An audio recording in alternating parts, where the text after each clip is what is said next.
乜嘢叫抽完再抽等於分率相乘呢？又係時候顯示下袁 Sir 驚天嘅畫技啦。咦，冇乜。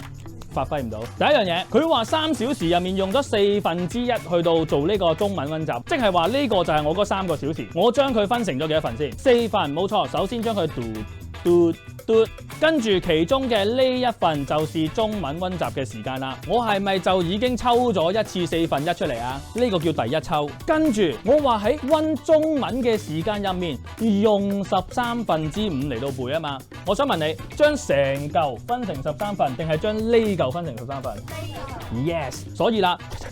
OK 啦，係啦。總言之，佢分咗13份，然之後我攞幾多份出嚟溫古先？5份，即係呢度我5份。第一次抽呢度，第二次抽呢度，呢個就係袁 Sir 所講嘅抽完再抽啦。我哋只需要將兩個份率相乘，就係佢所代表嘅份率啦。學咗呢個之後，仲有一個要小心嘅位，如果佢問背古詩用咗幾多小時嘅話，你點樣將佢變成實數呢？我哋乘個3就搞掂噶啦，但係今次唔使，因為佢問你幾分之幾啫。